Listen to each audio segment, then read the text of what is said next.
Billionaire entered his ex-wife's house in anger, but stopped when he saw her holding a newborn baby. Before we begin, drop a comment telling us which city you're watching from. And once the story ends, don't forget to rate it from 0 to 10. Oh, and make sure to follow our channel for more stories like this. Now sit back and enjoy every detail. The rain drummed against the floor-to-ceiling windows of Silas Lockwood's corner office on the 42nd floor, each drop echoing the rhythm of his restless fingers tapping against the mahogany desk. At 38, he commanded respect in every boardroom he entered. His 6'3" frame carried an authority that made venture capitalists lean forward when he spoke, and his steel-gray eyes could dissect a business plan with surgical precision. Today, those same eyes stared blankly at the quarterly reports scattered before him, his mind somewhere else entirely. 8 months. That's how long it had been since Carolina signed the divorce papers with that quiet dignity that had always unsettled him. No screaming, no dramatic gestures, just her elegant signature in blue ink, sealing the end of 5 years that had felt both eternal and impossibly brief. "Mr. Lockwood?" His assistant's voice crackled through the intercom. "Your 3 o'clock is here." Silas straightened his charcoal Armani tie and ran a hand through his dark brown hair, still thick despite the stress lines that had deepened around his eyes over the past year. "Send him in." David Chen, his former head of operations, walked in with the easy confidence of someone who had moved on to bigger things. The merger with Green Tech Solutions had been lucrative for both of them, and David now ran his own sustainable energy consultancy. "Silas, good to see you." David's handshake was firm, his smile genuine. "How's the transition going with the new team?" They talked business for 20 minutes. Solar panel innovations, battery storage solutions, the kind of technical discussions that usually energize Silas. But today his responses felt mechanical, automatic. His mind kept drifting to memories he'd spent months trying to bury. Carolina's laugh when she'd catch him working at 2 a.m., the way she'd leave coffee by his laptop without saying a word, how she'd curl up in the reading nook of their Tribeca loft with her camera equipment spread around her like artist's tools. "You seem distracted," David observed, leaning back in the leather chair. "Everything all right?" Silas forced a smile. "Just the usual pressures. You know how it is." Actually, speaking of catching up, David's expression shifted slightly, becoming more cautious. "I ran into someone who mentioned Carolina the other day, at that gallery opening in Soho." The name hit Silas like a physical blow, though he kept his expression neutral. He'd trained himself not to react to mentions of her, to treat their shared history like a closed business deal. "Oh?" The word came out more sharply than he intended. David hesitated, clearly debating whether to continue. "Look, I probably shouldn't say anything, but they mentioned she had a baby recently. Just a couple weeks ago, I think." The world seemed to tilt on its axis. Silas felt his chest tighten, a sensation he hadn't experienced since the day she'd packed her cameras and left their apartment for the last time. His fingers gripped the edge of his desk. "A baby?" His voice sounded strange to his own ears. "Yeah, and—" David paused, looking uncomfortable. "This might sound crazy, but they said the kid looks just like you. Same eyes, apparently, dark hair. I mean, it's probably just coincidence, but—" The rest of David's words became white noise. Silas's mind was racing, calculating dates, remembering their last months together. The fights about his schedule, her increasing silences, the way she'd stopped asking him to come to bed at reasonable hours, and that final conversation about children, when she'd looked at him with hope that he'd crushed with 3 careless sentences. "Filhos não cabem em uma agenda como a minha," he'd said in Portuguese, the language he defaulted to when he was being cruel. "Children don't fit into a schedule like mine." She hadn't brought it up again. 2 months later, he'd asked for the divorce, convinced they wanted different lives, convinced she'd be better off without him. Now, sitting in his temperature-controlled office 42 floors above the chaos of Manhattan, Silas felt something crack inside his chest. If what David was saying was true, if Carolina had been pregnant when they divorced, "Silas, you look like you've seen a ghost." Silas stood abruptly, his chair rolling backward. "I have to go." "Wait, what? We haven't finished." But Silas was already grabbing his keys, his mind singular in focus. The drive to Brooklyn Heights would take 30 minutes in this traffic. 30 minutes to figure out what he was going to say to the woman he'd convinced himself he was better off forgetting. 30 minutes to prepare for the possibility that everything he thought he knew about the last 8 months of his life had been a lie. What would you do if you discovered your ex-spouse had been hiding something life-changing from you? Would anger or curiosity drive your next move? The brownstone on Remsen Street looked exactly as Silas remembered it. red brick facade with white trim, the small garden Carolina had insisted on maintaining even during their most turbulent months.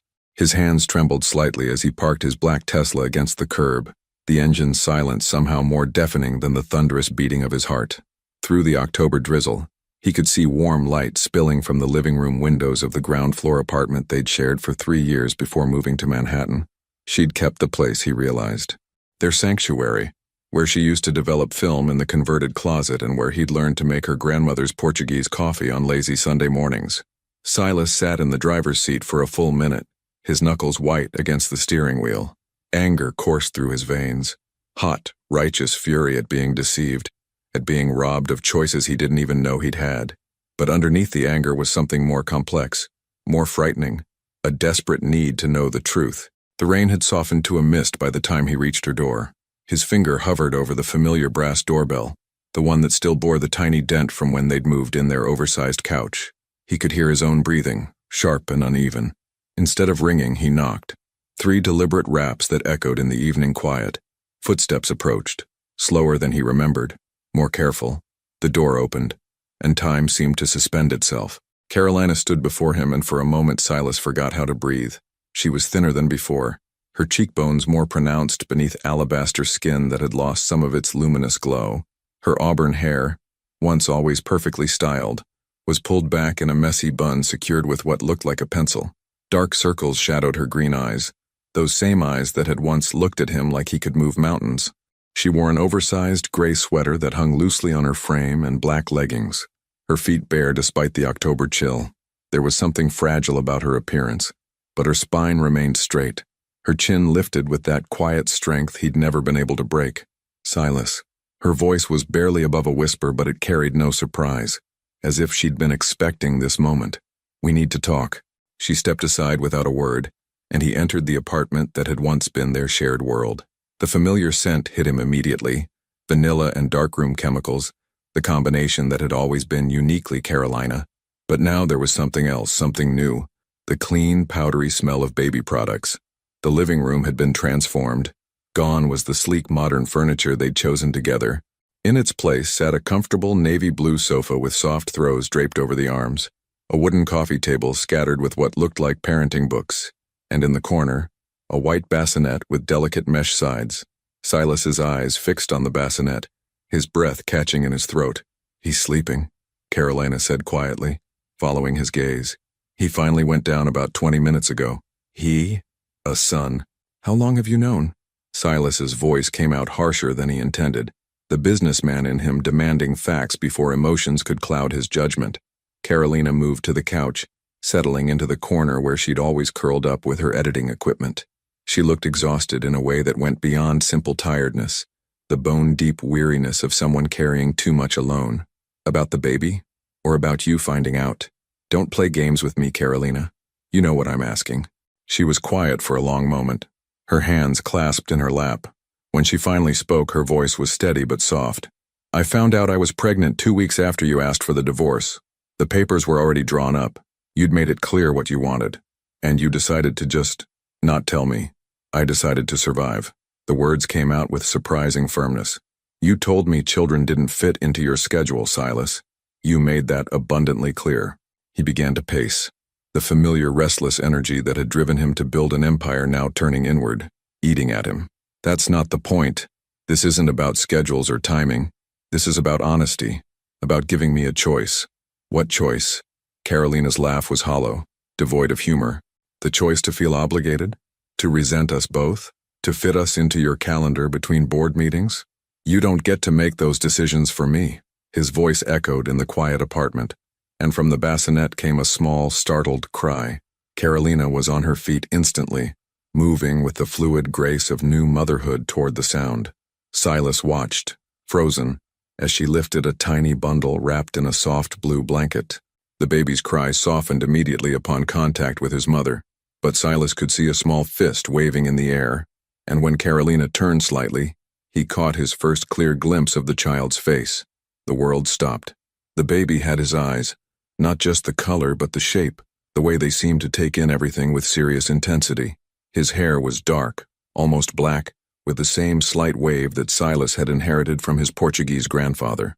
Even the shape of his tiny nose carried an unmistakable resemblance. Jesus Christ, Silas breathed, sinking into the armchair across from the couch. Carolina was swaying gently, her movements automatic and practiced. His name is Gabriel, she said softly. Gabriel Hayes. He's 15 days old. Gabriel. The name felt foreign on his tongue, but somehow right. Why that name? It means God is my strength. She looked down at the baby with a tenderness that made Silas's chest ache. I needed to believe in strength I didn't think I had. The baby's eyes opened and Silas found himself looking into a miniature version of his own gaze. Gabriel blinked slowly, his tiny mouth working soundlessly, and something shifted fundamentally in Silas's chest. All the anger, all the carefully constructed arguments about deception and choices seemed to evaporate in the face of this tiny person who carried half his DNA. He stopped, unsure how to finish the sentence. Can I hold him? Can I touch him? Can I undo 8 months of absence? Carolina studied his face for a long moment, and he saw something in her expression that he couldn't quite identify. Wariness, yes, but also something that might have been hope. He just ate. He should be calm for a while. She moved closer and Silas caught the faint scent of her shampoo, still the same lavender she'd used throughout their marriage. Support his head. He's stronger than he looks, but still fragile. Silas reached out with hands that had signed million-dollar contracts without trembling, but now shook as Carolina carefully transferred their son into his arms. Gabriel was so much smaller than he'd expected, so warm and solid and undeniably real. The baby looked up at him with solemn dark eyes and Silas felt something crack open inside his chest, something he'd kept locked away since his own father's funeral 10 years ago. "Hello, Gabriel," he whispered, his voice rough with emotion he hadn't given himself permission to feel. Carolina watched from a careful distance, her arms wrapped around herself as if she were cold. "I know you're angry," she said quietly, "and you have every right to be, but please understand I was protecting him, and myself." Silas looked up from Gabriel's face to meet her eyes, and for the first time since walking through her door, he saw her not as the woman who had deceived him, but as the mother who had carried this child alone, who had made impossible choices with no good options. "How long?" he asked, his voice barely audible. "How long were you planning to keep this from me?" Carolina's composure finally cracked, and he saw tears she'd been holding back begin to spill over. "I don't know," she admitted. "I kept telling myself I'd figure it out later when I was stronger, when I could handle your reaction. But then days turned into weeks, and weeks into months, and the longer I waited, the harder it became." Gabriel made a small sound, drawing both their attention back to him. His tiny hand had worked free of the blanket and was grasping at the air. Without thinking, Silas offered his finger, and Gabriel's grip closed around it with surprising strength. In that moment, holding his son for the first time while the woman he'd once loved more than his own ambition cried quietly across the room, Silas understood that everything he thought he knew about his life, about himself, about what mattered, was about to change forever. Silas stayed until Gabriel fell asleep again, which took 47 minutes. Not that he was counting. He found himself memorizing everything. The way his son's breathing created the tiniest movements in his chest, how his dark eyelashes cast shadows on his cheeks, the soft sound he made that was almost like a sigh when he finally surrendered to sleep. Transferring Gabriel back to Carolina's arms felt like giving up something he'd just discovered he needed. "I should go," he said, though every instinct screamed against leaving. "It's getting late, and you look exhausted." Carolina nodded, settling Gabriel back into his bassinet with movements that spoke of countless repetitions. "The first few weeks are intense. I'm still figuring out his rhythms." Silas watched her adjust the baby's blanket with practiced care, and the reality of what she'd been doing alone for over 2 weeks hit him like a physical blow.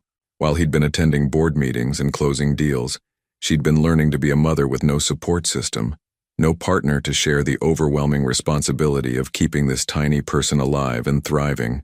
"Carolina," his voice caught slightly, "what you've been doing, raising him alone. I can't imagine how difficult." "Please don't." She cut him off gently, but firmly. "I don't need your pity, Silas. I made my choices based on what I thought was best for everyone involved. And what about now? What happens now that I know?" She was quiet for so long he wondered if she'd heard him. When she finally turned from the bassinet, her green eyes held a wariness that made his chest ache. "I don't know," she admitted. "I honestly never thought this far ahead. I was just trying to survive each day." Silas pulled out his phone, and after a moment's hesitation, handed it to her. Put your number in. The same one, or, I changed it after the divorce.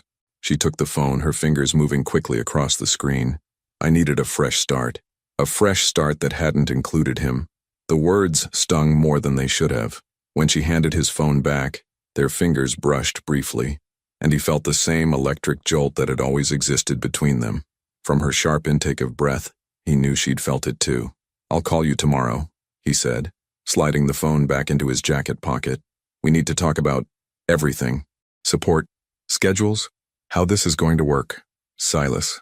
Her voice stopped him at the door. I need you to understand something. If you're going to be part of his life, you're all in, or you're not in at all. I won't have Gabriel wondering why Daddy only shows up when it's convenient. The weight of her words settled around him like a challenge. All in. Silas Lockwood had built his fortune on calculated risks, on knowing exactly what he was getting into before he made any commitment. This was the opposite of everything he understood about control and planning. I understand, he said, though he wasn't sure he understood anything anymore. The drive back to his Manhattan penthouse passed in a blur of city lights and racing thoughts. Silas's reflection in the elevator mirrors looked like a stranger. Same expensive suit, same confident posture, but his eyes held something new, something unsettled. His apartment, with its floor-to-ceiling windows overlooking Central Park, felt cavernous and sterile after the warm chaos of Carolina's place. The silence was oppressive. He'd always prized quiet, had specifically chosen this building for its soundproofing, but now it felt like a tomb. He poured himself 3 fingers of Macallan and stood at the window, watching the city pulse with life 40 stories below. Somewhere in that maze of lights, Carolina was probably struggling with a 2 a.m. feeding, exhausted and alone while their son, demanded everything she had to give. The whiskey burned, but not as much as the knowledge that he'd spent 15 days of his child's life completely ignorant of his existence. His phone buzzed. A text from an unknown number, but one he now knew belonged to Carolina. Thank you for coming tonight. I know this is overwhelming. G is usually fussy around 3 a.m. if you want to call and hear him cry through the phone. Despite everything, Silas found himself almost smiling. Even in the middle of this emotional earthquake, Carolina was trying to inject levity into the situation. It was so typically her, finding humor in the darkest moments, offering connection even when she had every reason to build walls. He typed back, "Will you answer if I call?"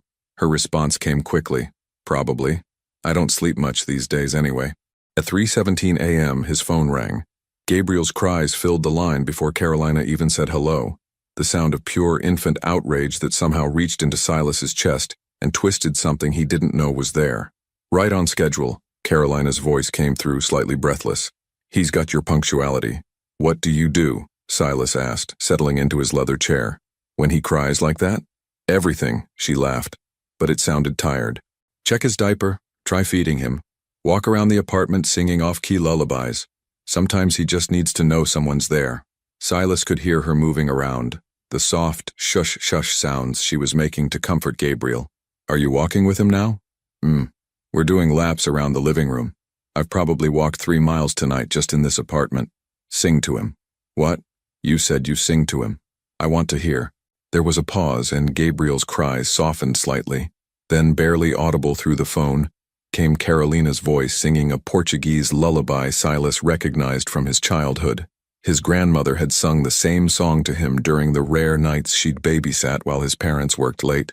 "Dorme, dorme, meu menino, dorme que vou trabalhar." Her pronunciation wasn't perfect, but the melody was hauntingly beautiful in her voice. Gabriel's cries gradually faded to soft hiccups, then to silence. "How do you know that song?" Silas's voice was rough with unexpected emotion. "You used to hum it sometimes when you were concentrating." I looked up the words. There was a pause. I thought maybe someday I'd want to remember something good about us." They stayed on the phone for another hour, mostly in comfortable silence, punctuated by Gabriel's occasional sounds and Carolina's gentle responses. Silas found himself listening not just to his son, but to the rhythm of Carolina's life, her soft footsteps, the creak of the rocking chair she must have bought for nursing, the quiet sounds of someone learning to be everything to someone else.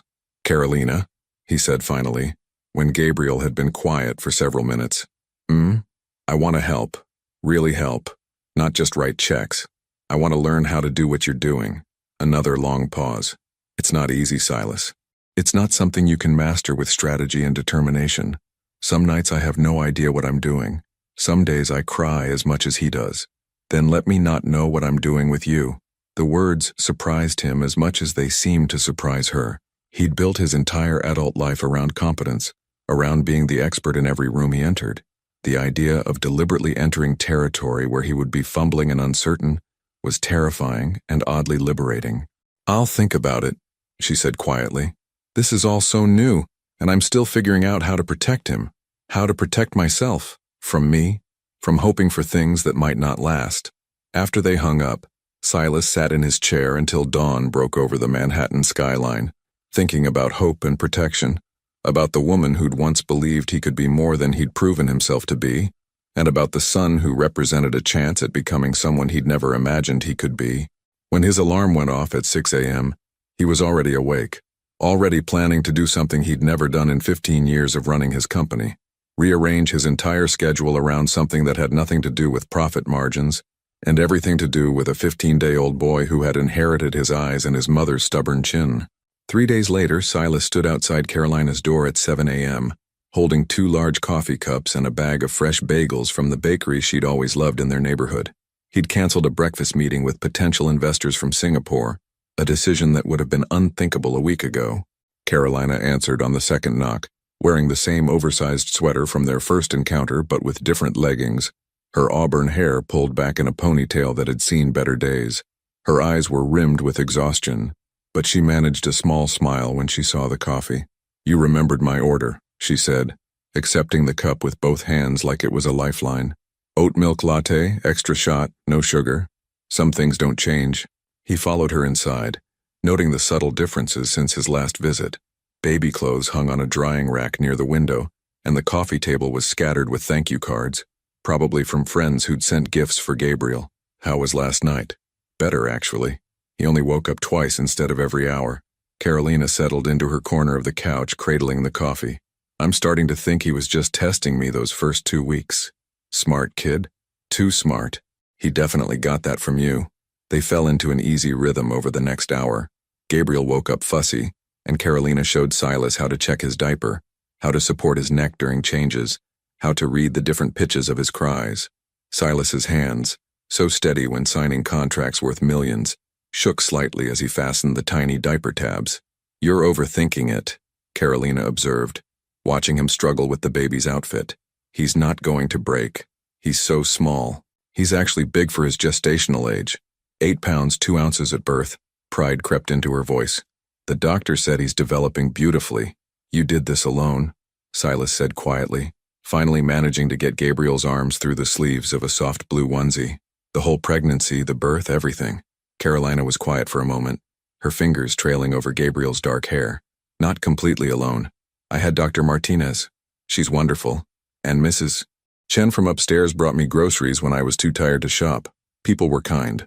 But not the person who should have been there," Silas thought, the guilt sitting heavy in his chest. Gabriel began to fuss again, and Carolina moved to take him, but Silas held up a hand. "Let me try."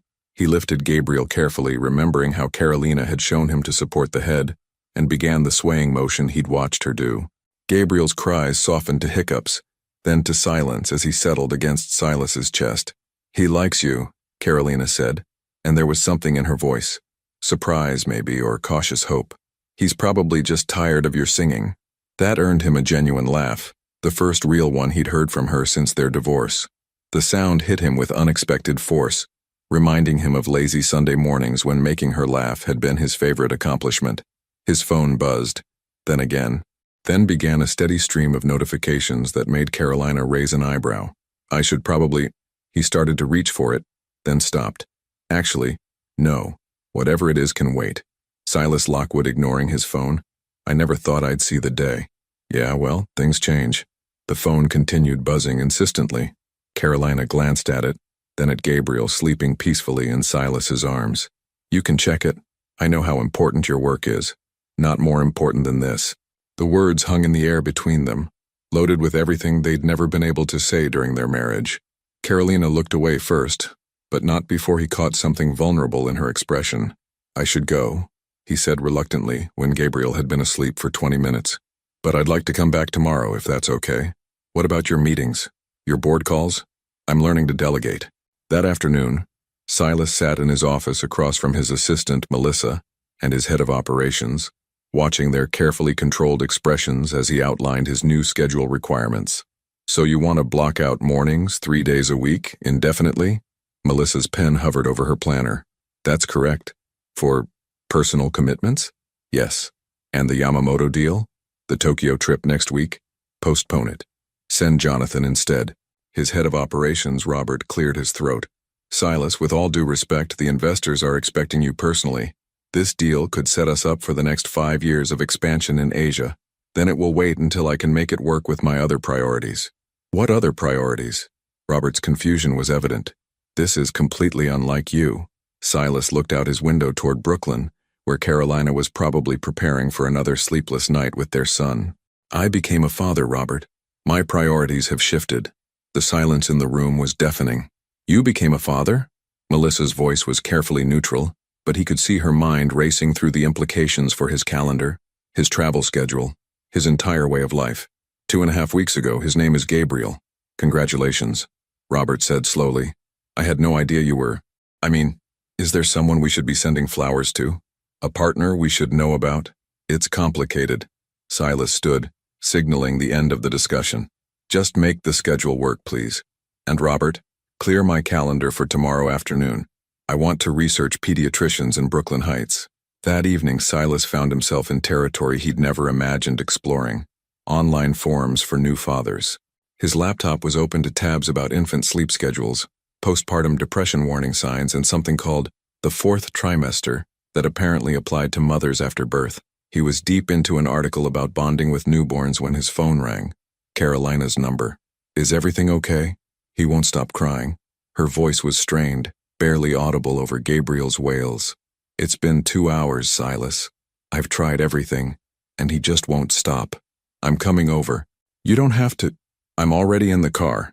He made the drive in 22 minutes, taking corners with the precision of someone with a specific mission. Carolina met him at the door, Gabriel red-faced and screaming in her arms, her own face streaked with tears she'd clearly been trying to hide. I don't know what's wrong, she said, her voice breaking. He was fine this morning, and then he just started and won't stop. I'm a terrible mother. I can't even. Hey. Silas stepped inside and pulled the door closed behind him. You're not terrible, you're exhausted, give him to me. Carolina transferred Gabriel to his arms, and for a moment, the baby's cries intensified. Then gradually, they began to subside. Not stop completely, but soften to frustrated whimpers. How did you? Body temperature, maybe? I run warmer than you. Silas kept his voice low and steady, rocking gently. Or maybe he just needed a different voice. Carolina sank onto the couch, covering her face with her hands. I've been alone with him for 17 days straight. I love him more than anything, but I feel like I'm drowning. Silas sat beside her, Gabriel finally quiet against his chest. You don't have to be alone anymore. She looked up at him through her fingers, and he saw something crack in her carefully maintained composure. I'm scared, Silas. I'm scared of letting you in and having you leave again when it gets too hard. I'm scared of Gabriel getting attached to someone who might decide fatherhood doesn't fit into his life plan. I'm scared too, he admitted. I'm terrified I'll be as absent as my father was, or that I'll prioritize work over what matters. But I'm more scared of missing any more of his life. Gabriel made a soft sound, his tiny fist curling around Silas's finger. In that moment, with Carolina crying quietly beside him and his son finally at peace in his arms, Silas understood that some kinds of success couldn't be measured in quarterly reports or stock prices. Stay tonight, Carolina whispered. Not like before. Just stay and help me figure out how to do this. Silas looked around the apartment that had once been their shared sanctuary, then at the woman who'd carried his child through 9 months of uncertainty, and at the baby who'd already changed everything he thought he knew about himself. I'll stay as long as you'll let me.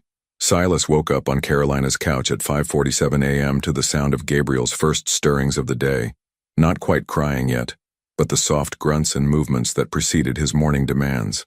His neck ached from the awkward angle against the throw pillow, but he'd slept better than he had in months. Carolina emerged from the bedroom in pajama pants and an old Princeton t-shirt he recognized as his own, her hair sleep-mussed, but her eyes more alert than they'd been in days. Good morning, she whispered, moving toward the bassinet. Thank you for staying. I actually got 4 consecutive hours of sleep. 4 hours counts as a victory. 4 hours counts as a miracle. She lifted Gabriel, who immediately began rooting against her shoulder. Someone's hungry.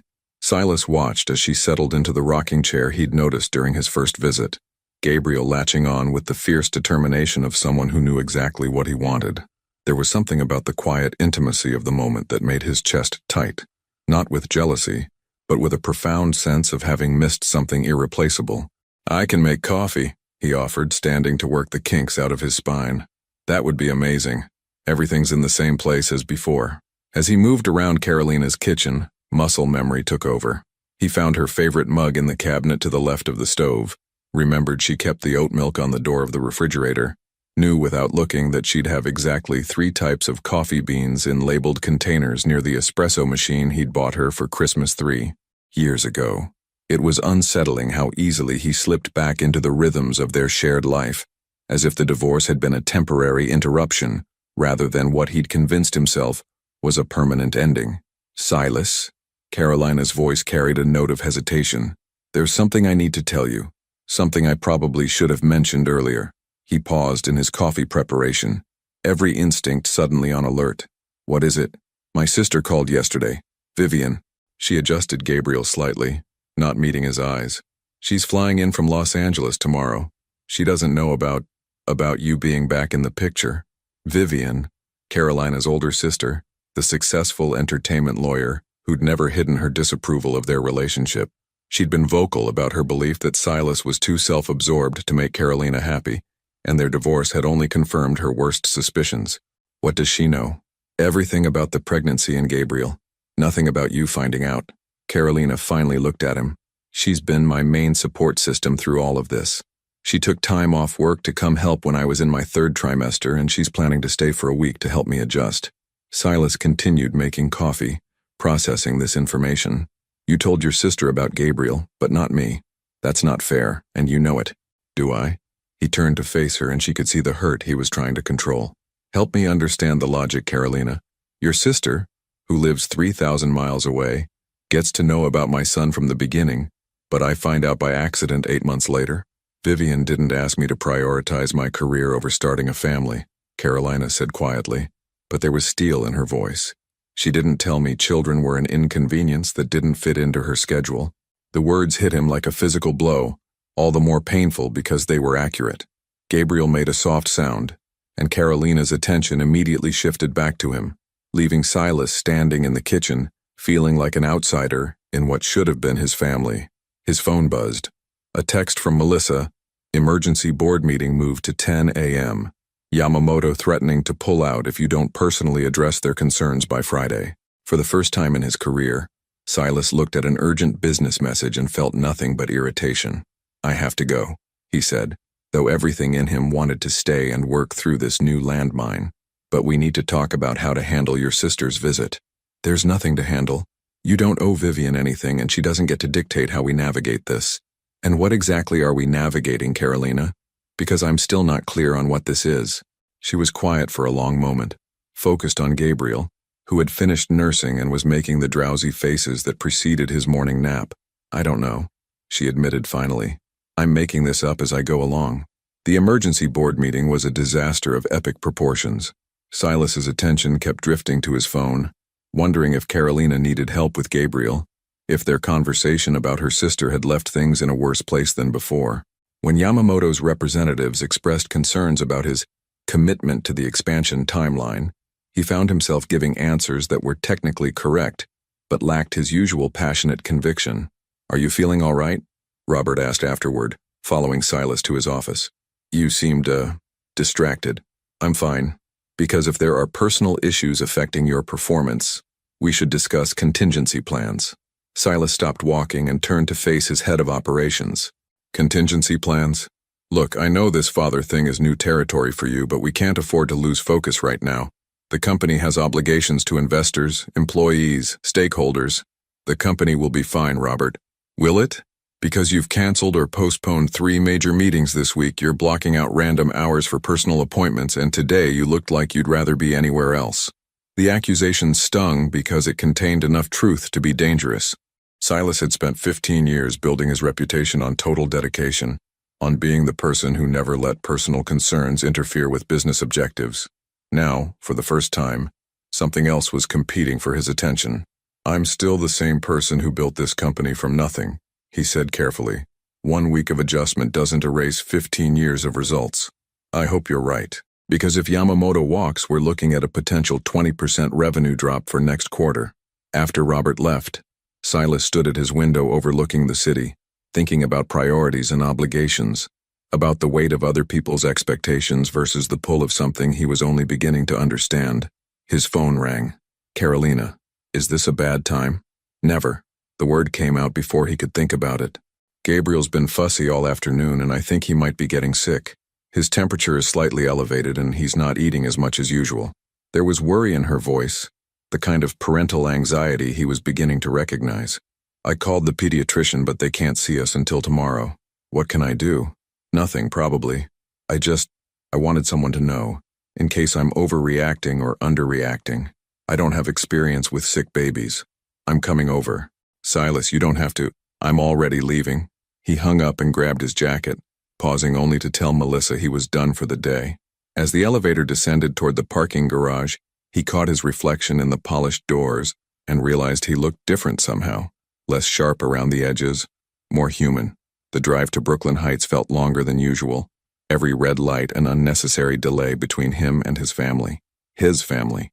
When had he started thinking of them that way? Carolina was pacing the living room when he arrived, Gabriel against her shoulder, both of them looking slightly frazzled. "How is he?" "Still warm, but not dangerously so. I think I was panicking." She transferred Gabriel to his arms and Silas immediately felt the subtle change in the baby's temperature. "He does feel warm. Have you given him anything?" "The pediatrician said to monitor him and call if it gets worse. But it's so hard to know what's normal and what isn't." They spent the evening taking turns holding Gabriel, monitoring his temperature, and consulting the stack of parenting books Carolina had accumulated. As the hours passed, Gabriel's fever broke, and he returned to his normal pattern of eating and sleeping. "False alarm," Carolina said with relief as Gabriel settled into what looked like a peaceful sleep around 10 p.m. Better safe than sorry. They sat on opposite ends of the couch, the day's tension still lingering between them. Finally, Carolina spoke. "I know you're angry about Vivian knowing before you did." "I'm hurt," Silas corrected. "There's a difference. I needed someone, Silas. When I found out I was pregnant, I was terrified and alone, and she was the only person I trusted not to judge me for the choices I'd made. And you couldn't trust me with that?" Carolina looked at him with something that might have been pity. "You just asked for a divorce because you thought I wanted too much from you. How was I supposed to tell you I was carrying your child?" The question hung between them, unanswerable and damning. Silas knew she was right, knew that the man he'd been 8 months ago would have seen a pregnancy as confirmation that she was trying to trap him into a life he didn't want. "I would have done the right thing," he said finally. "The right thing according to who? Your sense of obligation, your lawyers, your PR team?" Carolina shook her head. "I didn't want Gabriel to be someone's obligation, Silas. I wanted him to be someone's choice. And now?" She was quiet for a long moment, studying his face. "Now I think maybe you're choosing differently than I expected, but I'm still scared of what happens when the novelty wears off, when being a father becomes another item on your endless to-do list." Before he could respond, Gabriel stirred in his bassinet, making the small sounds that usually preceded a crying session. But instead of escalating, he settled back into sleep, as if reassured by the sound of their voices. "He likes having you here," Carolina observed. "Maybe he just likes having backup when you're stressed." "Maybe." She smiled, the first genuine smile he'd seen from her all day. "Your sister's going to hate this, isn't she?" "Probably. But Vivian doesn't get to make decisions for us." "Us." The word slipped out so naturally that neither of them commented on it, but it hung in the air like a promise neither was ready to examine too closely. Vivian Hayes arrived like a small hurricane on Saturday morning, her stiletto heels clicking against the hardwood floors of Carolina's apartment with the precision of a metronome. At 34, she carried herself with the confident authority of someone who commanded respect in boardrooms filled with men twice her age. Her honey blonde hair was pulled back in a sleek chignon, and her tailored black pantsuit screamed expensive even to Silas's trained eye. She stopped short when she saw him sitting on the couch, holding Gabriel against his chest while Carolina showered. "Well, well," Vivian said, setting down her leather weekender bag with deliberate control. "This is unexpected." "Vivian." Silas stood carefully, mindful of the sleeping baby in his arms. "It's good to see you." "Is it?" Her blue eyes, so similar to Carolina's but harder around the edges, assessed him with the same intensity she probably used to evaluate hostile witnesses. "Because the last time we spoke you were explaining to my sister why marriage was a business partnership that had run its course."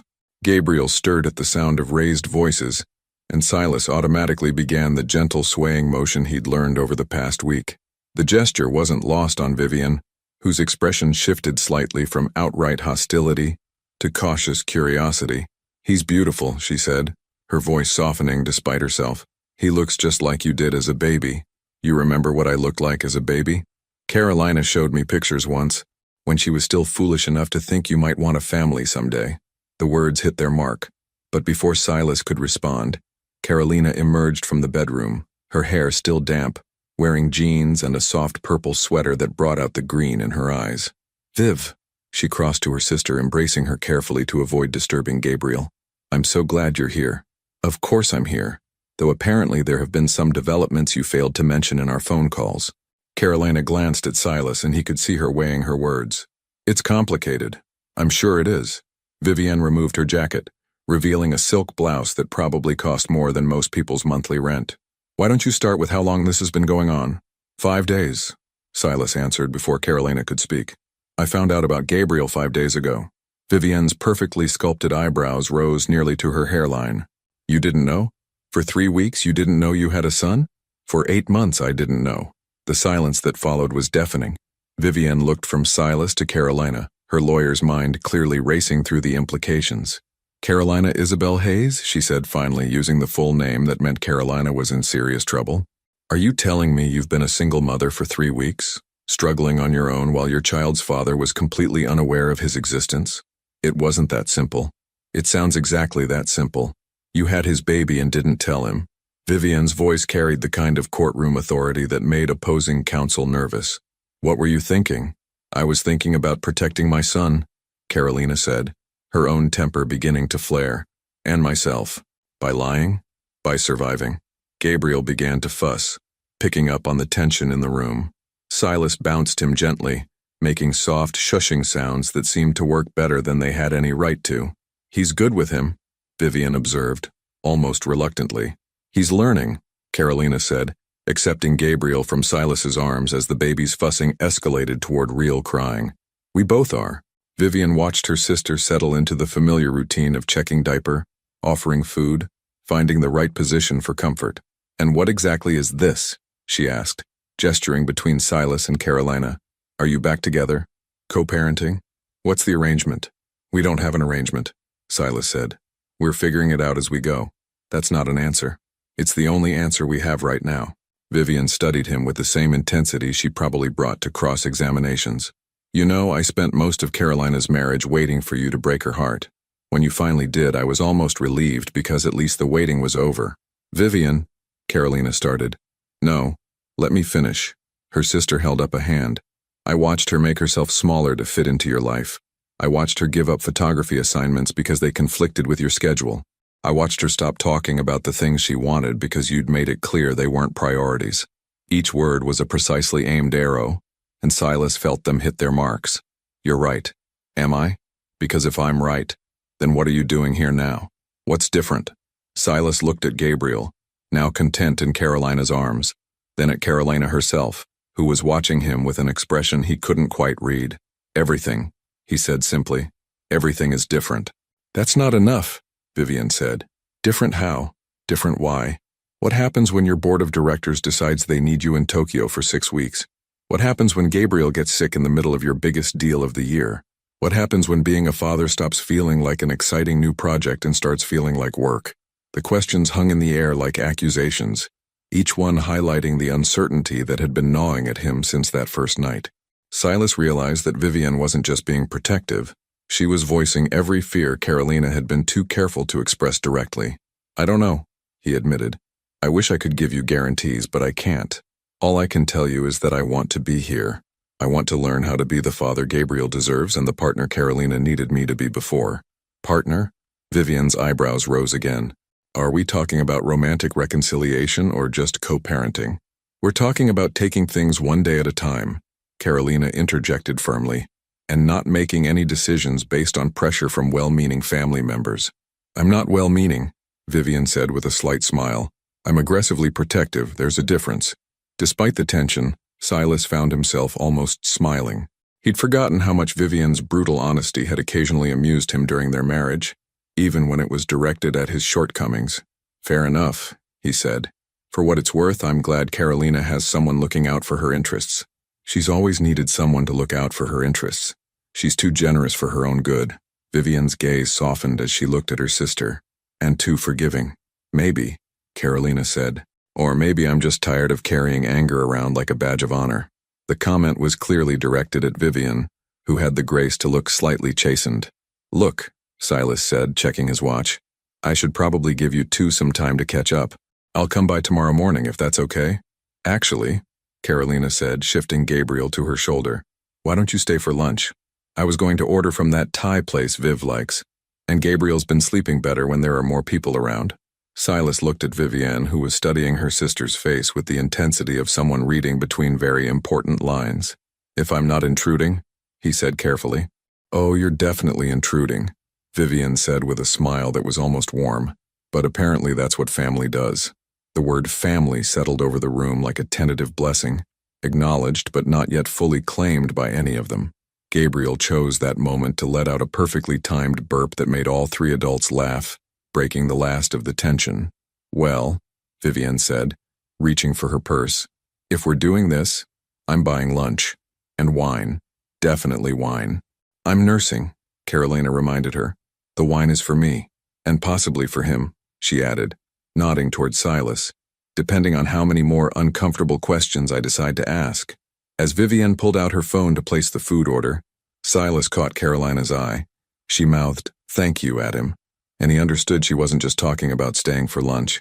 She was thanking him for submitting to Vivian's interrogation with grace, for not retreating when things got difficult.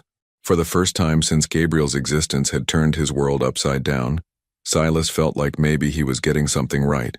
Tuesday morning arrived with the kind of crisis that Silas had built his reputation on managing. At 6:47 a.m., while he was learning to prepare Gabriel's morning bottle with the precision Carolina had taught him, his phone exploded with calls from Tokyo, Singapore, and 3 different board members. The Yamamoto deal was collapsing. I have to take this, he told Carolina, who was sitting at the kitchen table with Gabriel on her lap, both of them still in pajamas. Vivian had returned to Los Angeles the day before, leaving behind a cautious approval and a promise to check in frequently. Lockwood, he answered, stepping into the hallway. Silas, thank God.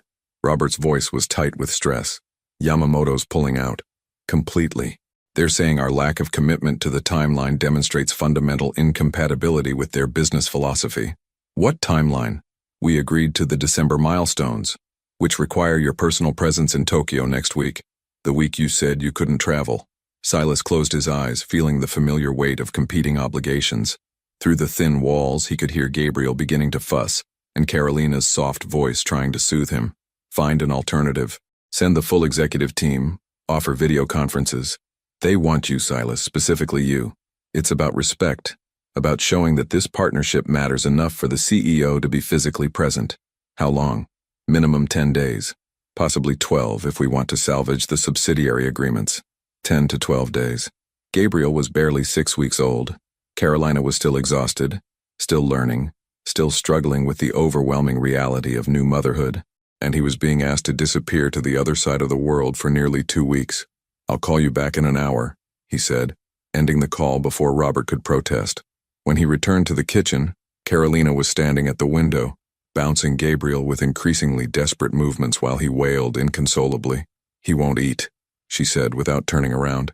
He's been crying for 20 minutes, and nothing I do helps. Silas approached carefully, noting the rigid set of her shoulders, the way her voice carried an edge of panic she was trying to control. Let me try. She handed Gabriel over with hands that trembled slightly.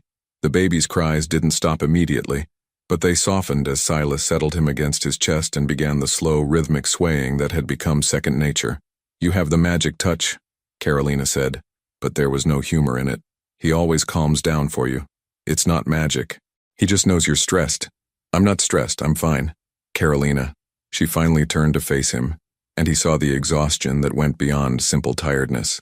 Her eyes were rimmed with red, her complexion pale, and there was a brittleness to her smile that made his chest ache. "Okay, I'm a little stressed. It's normal. All new mothers go through this. When's the last time you left this apartment?" She blinked, clearly trying to remember. We went to the pediatrician last Thursday." "That's 5 days ago. Carolina, you need air, sunlight, time away from being responsible for another human being every second of every day. I can't leave him. What if something happens? What if he needs me? He needs you healthy and rested more than he needs you hovering." Gabriel had finally quieted in his arms, his dark eyes drooping toward sleep. Carolina watched them with an expression that was part relief, part resentment. "Your phone's been buzzing nonstop," she observed. "Emergency?" Silas hesitated. "Work stuff, nothing that can't wait."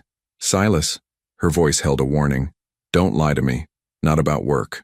He looked at Gabriel, now sleeping peacefully despite the chaos of the morning, then at Carolina, who was watching him with the careful attention she'd always paid to his moods when business pressures mounted. "Yamamoto is pulling out of the deal. They want me in Tokyo next week." "For how long?" 10 days. Maybe 2 weeks. The silence stretched between them, filled with everything they weren't saying. Carolina's face went through a series of micro-expressions: disappointment, anger, resignation, and finally, a kind of bitter understanding. "Of course they do. I'm not going." "Yes, you are." "Carolina, don't." She held up a hand, stopping him. "Don't make promises you can't keep. Don't pretend this is a choice when we both know it isn't. It is a choice. I'm choosing to stay." She laughed, but it was hollow. "For what? So you can resent us when your company loses millions? So you can blame Gabriel for derailing your career? So you can spend the rest of your life wondering what would have happened if you'd put business first like you always do? That's not fair, isn't it?" She moved to the coffee maker, her movements sharp and efficient. Vivian asked what happens when being a father conflicts with being a CEO. "Congratulations, Silas. We're about to find out." Gabriel stirred in his arms, responding to the tension in the room. Silas bounced him gently, but his mind was racing through alternatives, contingencies, ways to be in 2 places at once. There has to be another solution. There is. "You go to Tokyo, handle your business and come back. I'll manage Gabriel while you're gone. You shouldn't have to manage alone. I've been managing alone for a month. I can manage for 2 more weeks." But even as she said it, Silas could see the cracks in her composure, the way her hands shook slightly as she measured coffee, the brittleness in her voice, the shadows under her eyes that spoke of too many sleepless nights and too much responsibility carried without support. "What if I brought you with me?" Carolina paused in her coffee preparation. "To Tokyo? Why not? Gabriel's young enough that the travel wouldn't hurt him, and you could use a change of scenery." "Silas, I can barely handle him in my own apartment with all my supplies and familiar surroundings. You want me to manage a newborn in a foreign country while you're in meetings 14 hours a day?" She was right, and they both knew it. The idea had been desperate, unrealistic, born from his need to believe there was a solution that didn't require choosing between his son and his livelihood. His phone rang again. Robert's name flashed on the screen. "Answer it," Carolina said quietly. "Handle your crisis, I'll be fine." But as Silas looked at her, standing in her kitchen in wrinkled pajamas, holding herself together through sheer force of will while their son slept in his arms, he knew that fine was a luxury none of them could afford right now. "Lockwood," he answered the phone, never taking his eyes off Carolina's face. "Silas, we need an answer. Yamamoto's giving us until noon to confirm your travel plans, or they're walking permanently. Tell them I'll be there Sunday." Carolina's shoulders sagged almost imperceptibly, but she didn't look surprised. She'd been expecting this outcome since the moment his phone started ringing. "Excellent. I'll have Melissa arrange flights and accommodations." "No." Silas shifted Gabriel to one arm, reaching for Carolina's hand with the other. She didn't pull away, but she didn't squeeze back either. "I'll handle my own arrangements. And Robert, this is the last time. After Tokyo, I want a new protocol for international travel. No more than 5 days away, no more than once per quarter." "Silas, that's not realistic given our expansion goals." "Then change the expansion goals. The protocol is non-negotiable." He hung up before Robert could argue, but the damage was already done. Carolina had pulled her hand free and was staring out the window at the autumn morning, her arms wrapped around herself like armor. 2 weeks, she said without turning around. 10 to 12 days, he corrected. And then I come home. This is home? The question hung between them, deceptively simple but loaded with everything they hadn't defined, everything they were still afraid to name. Yeah, Silas said, looking around the apartment that had once been theirs, that was slowly becoming theirs again in ways neither of them had anticipated. I think it is. Carolina finally turned to face him, and he saw tears she was trying not to let fall. Then why does it feel like you're already gone? The first call from Tokyo came at 3:47 a.m. New York time, just as Gabriel was settling back into sleep after his middle-of-the-night feeding. Carolina fumbled for her phone in the darkness, her heart racing with the particular panic that only new mothers knew, the terror that something was wrong with her baby. Silas? Her voice was thick with sleep and worry. I'm sorry. I know it's late there. I needed to hear your voice. She could hear the exhaustion in his words, the weight of time zones and business pressures and the distance between them. He'd been gone for 6 days, and already the rhythm they'd been building felt fragile, uncertain. How's the meeting going? Terrible. Yamamoto's team is treating this like a hostage negotiation. Every concession requires 3 hours of discussion and approval from Tokyo headquarters. He paused, and she could picture him running his hand through his hair the way he always did when frustrated. How's Gabriel? Fussy today. He seems to know you're gone. It wasn't entirely true. Gabriel had been fussy, but Carolina suspected it had more to do with her own anxiety than his father's absence. Babies, she was learning, were remarkably attuned to their caregiver's emotional state. And how are you? The question caught her off guard with its gentleness. During their marriage, Silas had often asked about her day, but it had usually been perfunctory, asked while checking emails or reviewing documents. This felt different, like he was really listening. Tired, but okay. Carolina. Really, I'm fine. Mrs. Chen brought soup yesterday and Vivian calls twice a day to check on us. That's not what I'm asking. She was quiet for a moment, listening to Gabriel's soft breathing from the bassinet beside her bed. Through the phone, she could hear the distant sounds of Tokyo at midday. Traffic, construction, the urban symphony of a city that never slept. I miss you, she admitted finally. I hate that I miss you, but I do. I miss you too. Both of you. How much longer? At least another week. Maybe more if they keep changing the terms. Carolina closed her eyes, fighting back the tears that seemed to come so easily these days. Postpartum hormones, she told herself, though she knew it was more complicated than that. I should let you get back to sleep, Silas said. Kiss Gabriel for me. I will.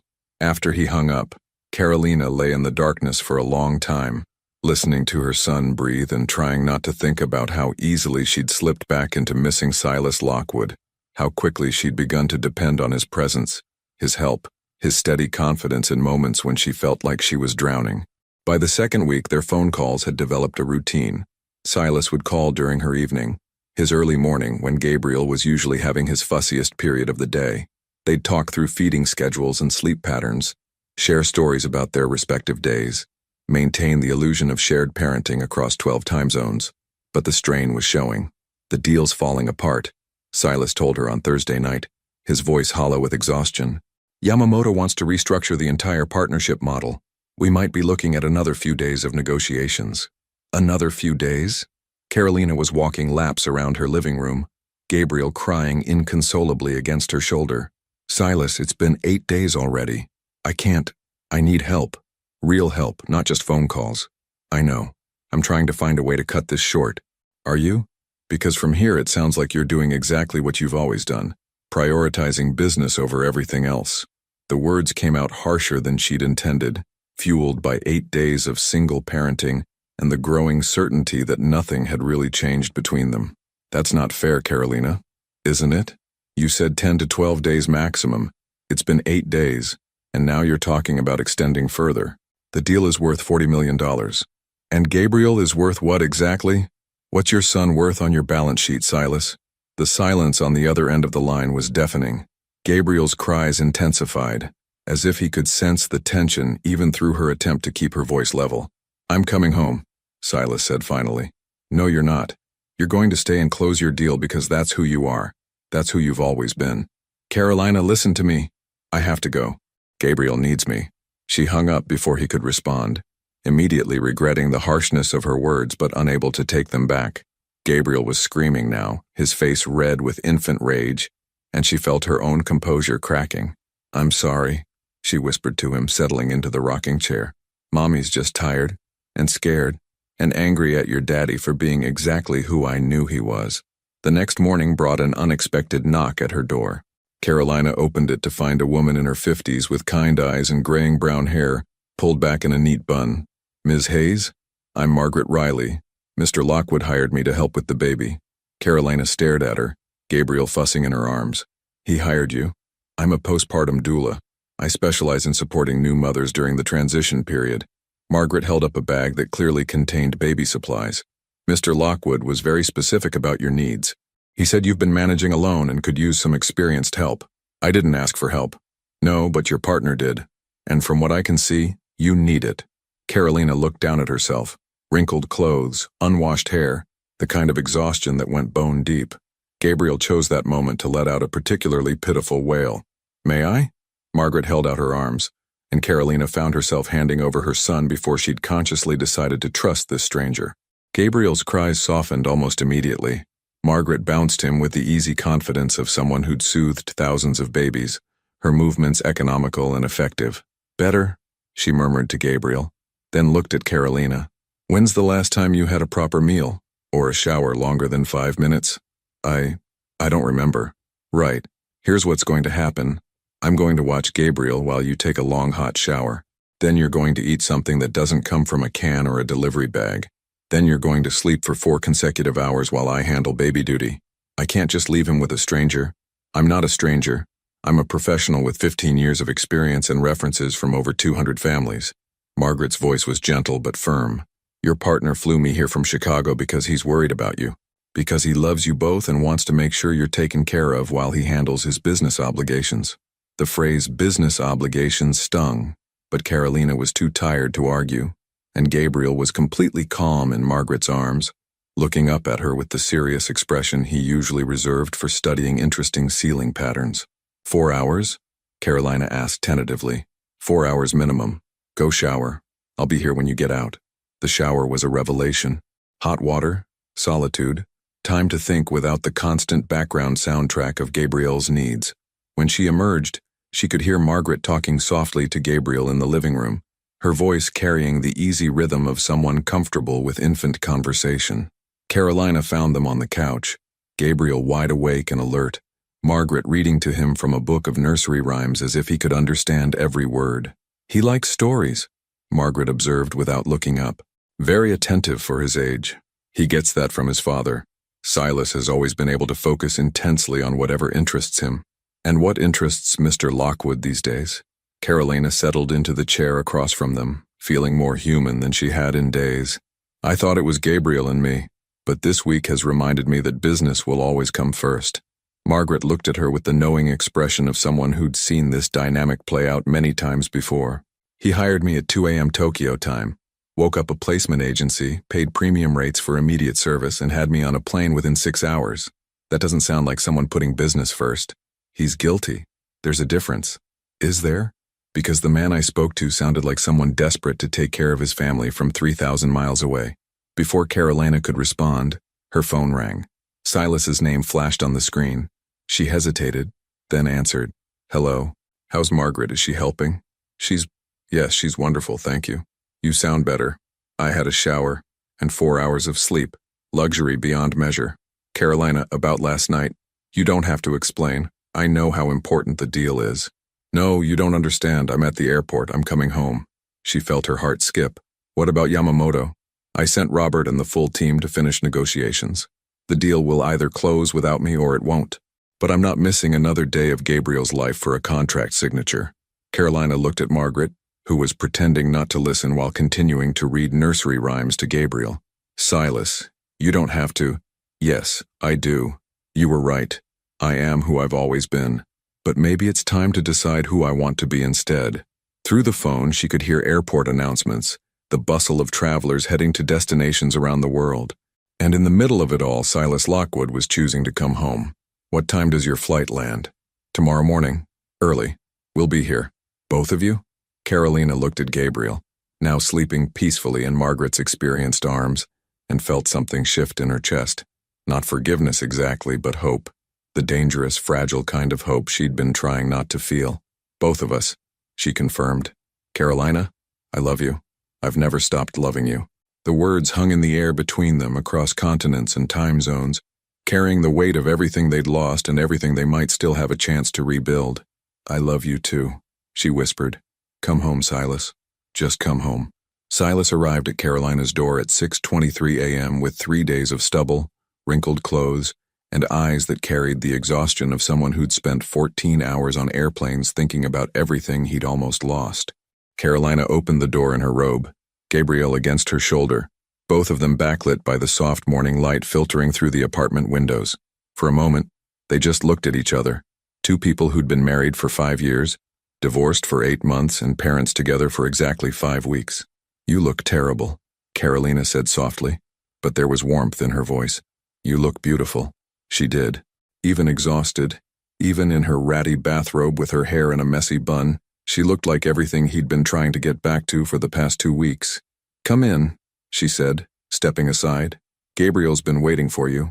Silas dropped his luggage in the entryway and moved directly to his son, who was making the soft grunting sounds that usually preceded a demand for breakfast. The moment Gabriel saw him, his dark eyes widened with what Silas chose to interpret as recognition. Hey, buddy, he whispered, taking Gabriel from Carolina's arms. I missed you. Gabriel studied his face with serious intensity, one tiny hand working free of his blanket to grab at Silas's nose. The gesture was so perfectly normal, so beautifully ordinary, that Silas felt his throat tighten with emotion. How did it end? Carolina asked, leading him toward the kitchen. The deal? I don't know yet. Robert's handling the final negotiations. Silas settled into a chair, Gabriel comfortable against his chest. Honestly, I don't care anymore. Silas Lockwood doesn't care about a $40 million deal? Silas Lockwood doesn't care about anything that keeps him away from his family. The word family hung between them, acknowledged but still fragile. Carolina busied herself making coffee, her movements careful and deliberate.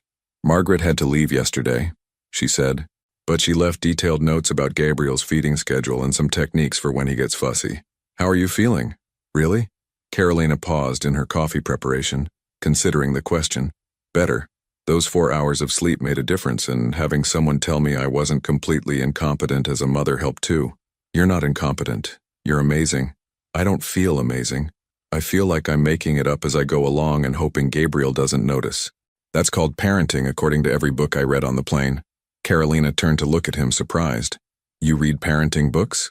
3 of them, plus downloaded podcasts about postpartum support and infant development.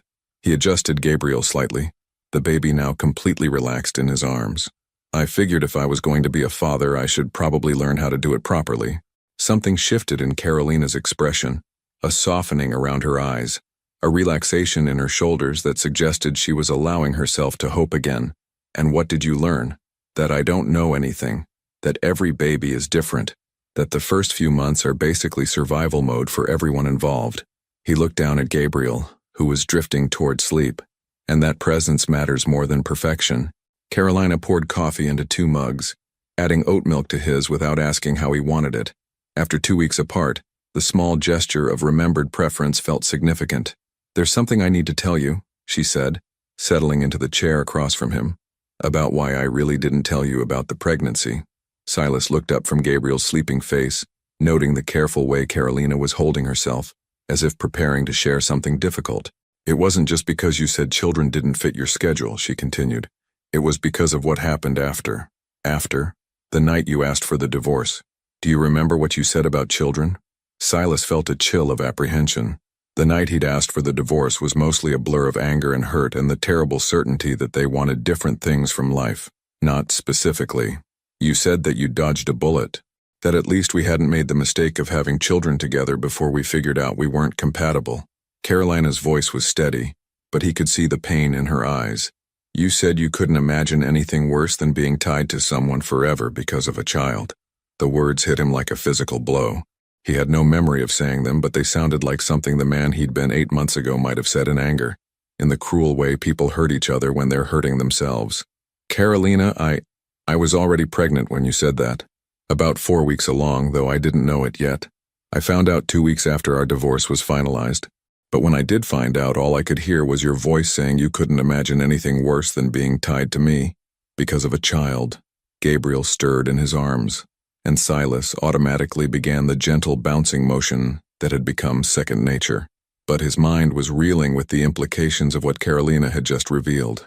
So, you decided not to tell me.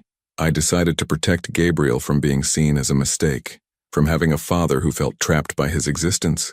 She wrapped her hands around her coffee mug like it was an anchor. I know it wasn't fair to you. I know I took away your choice. But I couldn't bear the thought of you looking at him the way you looked at me that night, like we were obstacles to your real life. The silence stretched between them, filled with everything they'd never said, everything they'd been too hurt or too proud to acknowledge. Gabriel's breathing provided a soft counterpoint to the morning sounds of the city waking up outside. I would have changed my mind, Silas said finally. If you'd told me, I would have figured it out. Would you? Or would you have done the right thing out of obligation and resented us both? It was a fair question, and they both knew it. The man Silas had been 8 months ago probably would have done exactly that. Stepped up out of duty while viewing fatherhood as another responsibility to manage rather than a gift to embrace. I don't know, he admitted. I'd like to think I would have risen to the occasion, but honestly, you're probably right. I probably would have seen Gabriel as a complication to solve rather than a person to love. And now? Silas looked down at his son, who was sleeping with the complete trust that only babies possessed. One tiny hand was curled around Silas's finger, and his dark eyelashes cast shadows on his cheeks in the morning light. Now I can't imagine my life without him, without either of you. Carolina was quiet for a long moment, studying his face as if trying to decide whether to believe him. Robert called while you were in the air, she said finally. The Yamamoto deal closed. Apparently your team managed to negotiate better terms than originally proposed. Silas felt a flicker of professional pride, quickly followed by the realization that the news didn't create the surge of satisfaction he would have expected. 6 weeks ago, closing that deal would have been the highlight of his year. Now it felt like something that had happened to someone else. Good for them. $43 million, Robert said, plus subsidiary agreements worth another 15. Carolina, I don't care. I know, that's what scares me. What do you mean? She stood and moved to the window, looking out at the tree-lined street where they'd once planned to raise children together. What happens when the novelty wears off, when being a father becomes routine instead of miraculous? When you miss a big opportunity because you chose to stay home with us? Then I miss it. And you won't resent us? Silas stood carefully, Gabriel still sleeping in his arms, and moved to stand behind Carolina at the window. Can I tell you something? The whole time I was in Tokyo closing that deal, proving I was indispensable to the company, I felt empty, like I was going through the motions of a life that didn't fit anymore. She leaned back slightly, not quite touching him but close enough that he could smell her shampoo. But this feels right, he continued. Being here with you and Gabriel, learning how to be a family, this feels like the life I'm supposed to be living. Even when Gabriel cries for 3 hours straight, even when I'm too tired to have a coherent conversation, even when we disagree about everything from feeding schedules to financial planning, especially then. Carolina turned to face him, and he saw tears she was trying not to let fall. I want to believe you. Then believe me. It's not that simple, Silas. Trust isn't something you can just decide to have again. Then let me earn it back, however long it takes. Gabriel chose that moment to wake up with a soft sound of protest, his internal clock apparently informing him that breakfast was overdue. Carolina reached for him automatically, and for a moment their hands touched as they transferred the baby between them. He's going to be hungry, she said. I'll make his bottle while you get him changed. They moved through the morning routine with the easy coordination of people learning to be partners again, careful not to acknowledge how natural it felt, how right. Later, after Gabriel had been fed and was enjoying his brief period of alert contentment, Carolina finally asked the question that had been hanging between them since Silas walked through the door. So what happens now? Between us, I mean. Silas looked at her, really looked at her, taking in the hope and fear warring in her green eyes, the way she held herself like someone prepared for disappointment, but unable to stop hoping for something better. Now we figure it out, he said. One day at a time, one feeding, one diaper change, one sleepless night at a time. We figure out how to be the family Gabriel deserves. And if we can't, if we're too broken to fix, then we keep trying anyway.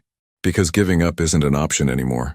Gabriel made a small sound, drawing both their attention, and when they looked down at him, he was staring up at them with those serious dark eyes that seemed to take in everything.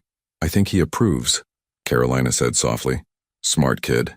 He knows a good deal when he sees one. For the first time since Silas had returned, Carolina smiled. Really smiled. The kind that reached her eyes and reminded him of all the reasons he'd fallen in love with her in the first place. Welcome home, she said. And finally, for the first time in 8 months, Silas felt like he actually was. 6 weeks later, on a crisp December morning that painted Brooklyn Heights in shades of gold and amber, Silas received the phone call that would define the rest of his life. He was sitting on Carolina's couch. Their couch now, he'd started thinking of it, with Gabriel sleeping across his chest while Carolina showered. The baby had grown substantially in the 3.5 months since Silas had first held him, his features becoming more defined, his personality emerging in ways that fascinated and terrified his parents in equal measure. Lockwood, he answered, keeping his voice low. Silas, it's Richard Steinberg. Silas straightened slightly, careful not to disturb Gabriel. Richard Steinberg was the CEO of Meridian Global, one of the largest sustainable energy conglomerates in the world. They'd been trying to acquire Silas's company for 3 years. Richard, this is unexpected. I'll cut straight to the point. The board has authorized me to make you an offer. We want to buy Lockwood Energy. All of it. The number Richard quoted made Silas's breath catch. It was more than he'd ever imagined his company was worth, enough to secure his family's future for generations, enough to never worry about quarterly reports or board meetings or international deals that took him away from the people who mattered.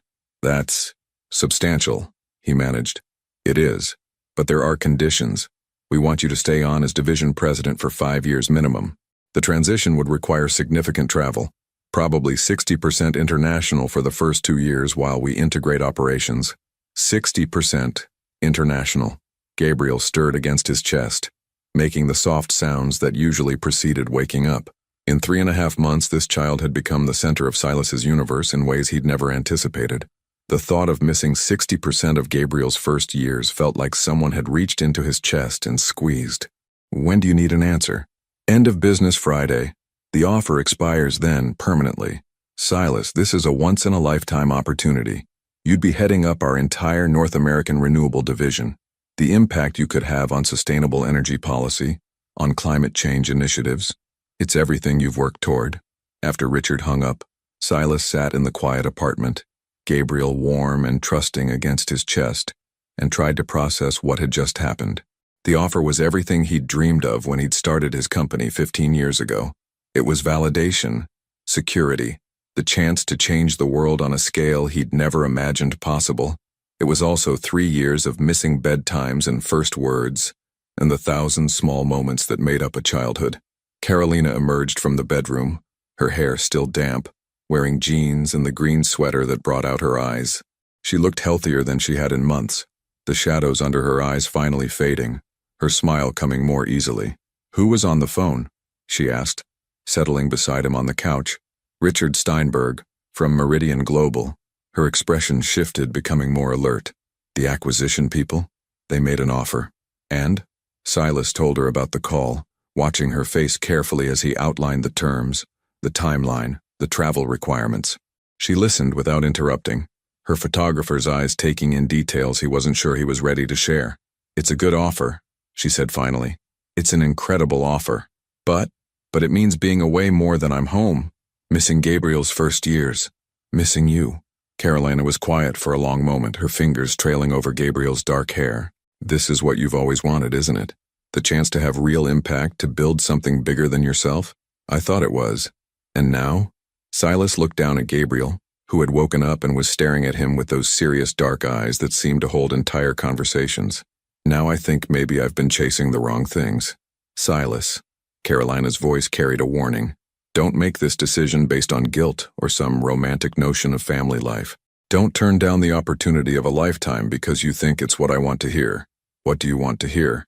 She was quiet for so long that Gabriel began to fuss, picking up on the tension between his parents. Carolina lifted him from Silas's arms, settling him against her shoulder with the practiced ease that still amazed Silas. I want to hear what you really want, she said finally. Not what you think you should want. Not what you think I want you to want. What you actually want for your life. It was the question Silas had been avoiding for weeks, maybe for years. What did he want? Not what he'd been trained to want, not what success was supposed to look like, but what would actually make him happy. I want to be here when Gabriel takes his first steps, he said slowly. I want to teach him to ride a bike and help him with homework and embarrass him at his high school graduation. I want to wake up next to you every morning and figure out how to be married to someone I'm still crazy about after all these years. Tears were sliding down Carolina's cheeks, but she was smiling. And the company? The impact you could have? I can have impact in other ways. Smaller scale maybe, but more personal, more sustainable. He reached over to touch Gabriel's tiny hand, which immediately curled around his finger. Besides, I think raising this kid might be the most important thing I ever do. The board will think you've lost your mind. The board can think whatever they want. I'm the majority shareholder. And when you're 55 and wondering what might have been. Silas stood and moved to the window, looking out at the street where children were walking to school with their parents, where couples pushed strollers and joggers ran past coffee shops full of people starting their ordinary, extraordinary days. You know what I wondered about in Tokyo, he said without turning around. I wondered what Gabriel's laugh sounded like. I wondered if you'd figured out that trick with the swaddle blanket that Margaret showed you. I wondered if you were okay, if you were happy, if you felt supported or abandoned. He turned back to face her, and the expression on her face made his chest tight with emotion. I don't want to wonder anymore, Carolina. I want to be here, living this life with you and Gabriel instead of managing it from hotel rooms and conference calls. What about the money? The security? We have enough. More than enough. He sat back down beside her, close enough to smell her lavender shampoo. Money can't buy back missed moments. Gabriel began to fuss again, the particular cry that meant he was hungry. Carolina stood to prepare his bottle, and Silas watched her move through the familiar routine, marveling at how naturally she'd adapted to motherhood, how fierce and gentle she was with their son. There's something else, he said as she settled back down with Gabriel. Something I've been thinking about. What? I want to marry you again. The words hung in the air between them, simple and complicated all at once. Carolina's hand stilled on Gabriel's back, her green eyes wide with surprise. Silas. Not because of Gabriel, although he's part of it. Not because it's the right thing to do or because people expect it, but because I love you.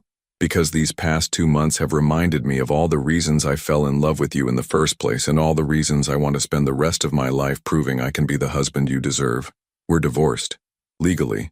But sitting here with you and Gabriel, it doesn't feel like we're divorced. It feels like we're a family learning how to be better at loving each other. Carolina was crying now, the tears she'd been holding back for weeks finally spilling over. I'm scared, Silas. I'm scared of believing this is real, of trusting that you won't change your mind when things get hard. Things are going to get hard. Gabriel's going to get sick. We're going to fight about money and schedules and whose turn it is to change diapers at 3 a.m. I'm going to make mistakes, probably big ones. That's not exactly a compelling argument for remarriage. But I'm not going anywhere. Not to Tokyo. Not to board meetings that could wait. Not to chase opportunities that take me away from the two people who matter most. He reached for her hand, relieved when she didn't pull away. I choose this, Carolina. I choose us. I choose showing up every day and figuring it out as we go. Gabriel had finished his bottle and was making the drowsy faces that preceded his morning nap. Carolina stood to put him in his crib, and Silas followed, watching as she settled their son with the gentle efficiency that had become second nature. I need to call Richard back, he said as they stood looking down at Gabriel's sleeping form. To accept? To decline? Carolina turned to study his face, searching for uncertainty or regret. You're sure? I've never been more sure of anything in my life. She was quiet for a moment, then reached for his hand. Okay. Okay, let's figure it out. All of it. The business, the future, us. She smiled, and it was the smile that had made him fall in love with her 7 years ago. But I want a different kind of wedding this time. Smaller. More about us. Less about what people expect. Whatever you want, and I want Gabriel to be part of it. Ring bearer or something appropriately adorable. He's 3 months old, Carolina. He can't even hold his head up reliably. Details.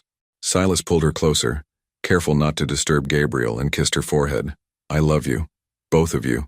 More than any deal, any opportunity, any version of success that doesn't include you. I love you too, she whispered against his chest. Welcome home, Silas. For real this time. Through the nursery window, snow had begun to fall, dusting the neighborhood in white and promising the kind of winter afternoon that families spent inside, warm and together, building the ordinary moments that became the foundation of a lifetime. Silas Lockwood had spent 15 years chasing extraordinary success.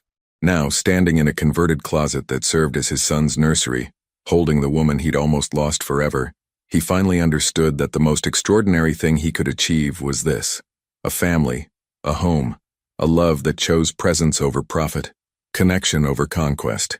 It was, he realized, the deal of a lifetime.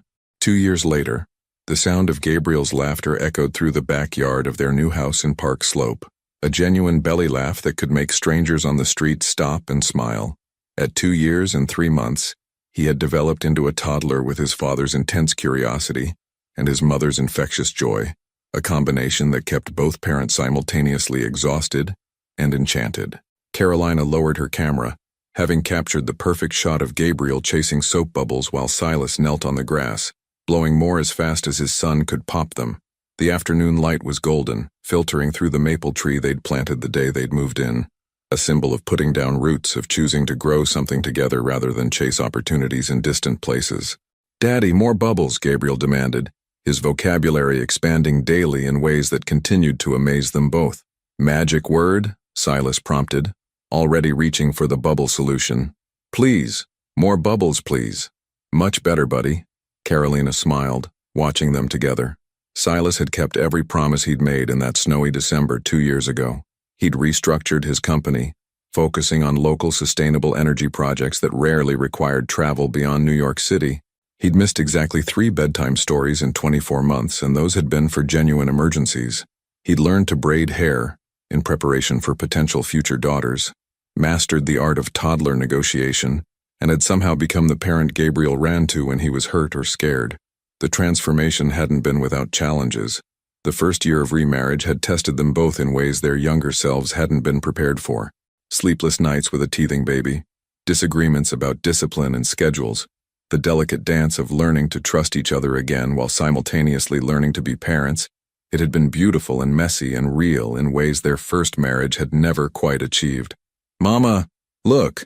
Gabriel had discovered that he could catch bubbles on his shirt without popping them, and was now wearing several iridescent spheres like temporary jewelry. "I see, baby. You're very clever. Like Daddy." "Just like Daddy," Carolina agreed, catching Silas's eye over their son's head. He grinned at her, that boyish smile that had made her fall in love with him 7 years ago, and again 2 years ago when he'd proposed for the second time on bended knee in Gabriel's nursery. Their second wedding had been everything their first hadn't been: intimate, joyful, focused on commitment rather than spectacle.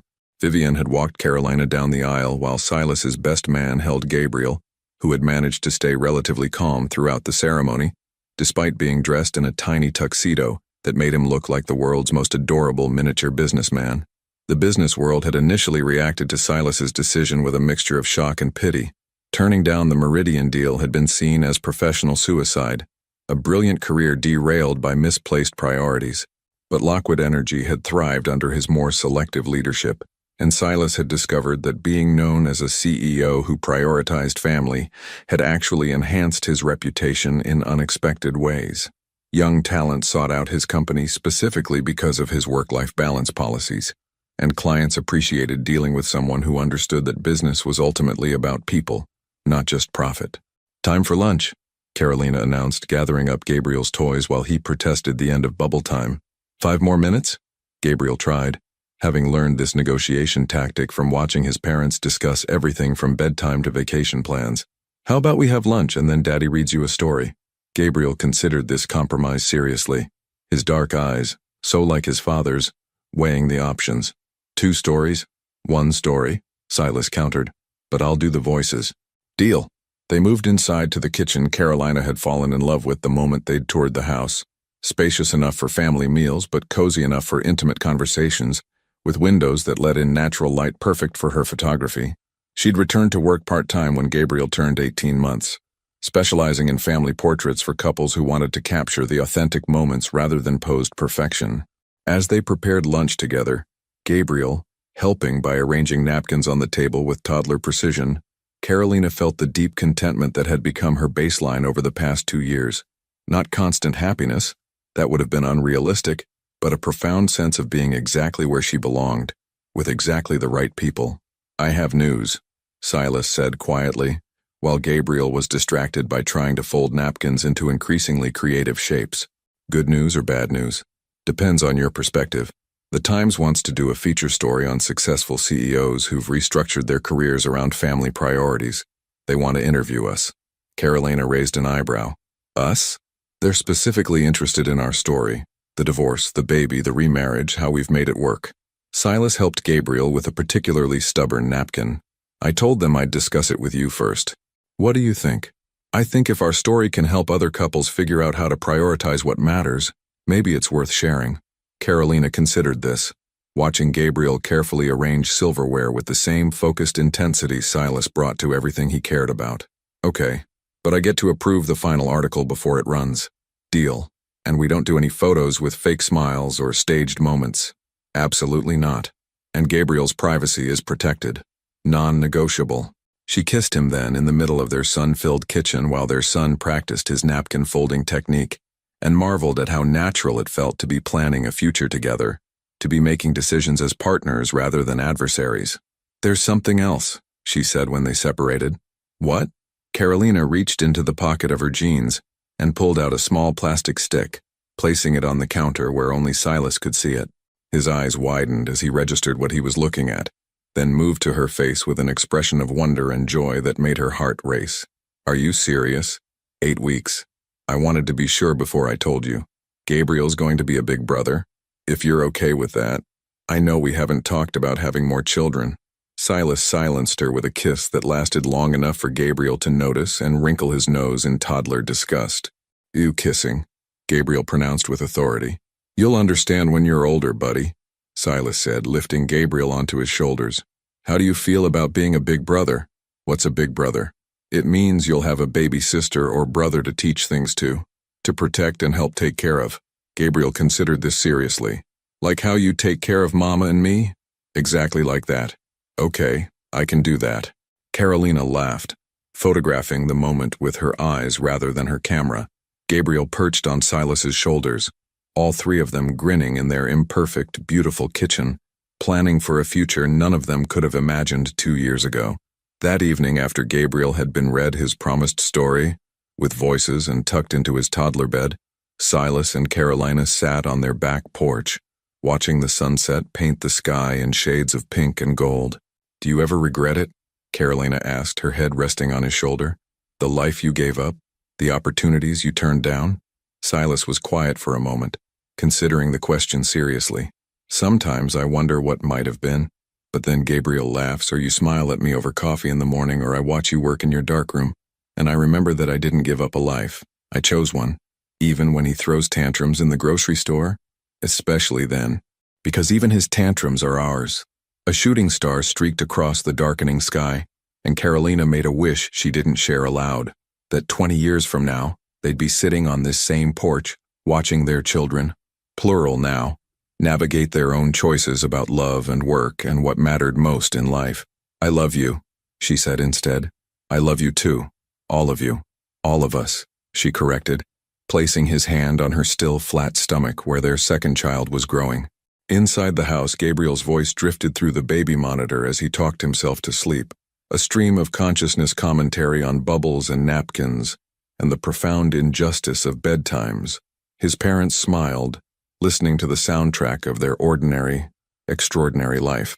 Silas Lockwood had once believed that success was measured in stock prices and market share, in recognition and expansion, and the accumulation of more. Now, sitting on his back porch with his wife's head on his shoulder, and his son's voice providing a gentle lullaby, he understood that he had achieved something far more valuable, a life built not on what he could acquire, but on what he chose to cherish. Some deals, he'd learned, were worth far more than money could measure. Your participation means a lot to the channel. Please share your thoughts in the comments. Have you ever had to choose between career success and family happiness? What would you have done in Silas's position? Thank you for watching. If you enjoyed the story, please subscribe to our channel and leave a comment below letting us know what you thought.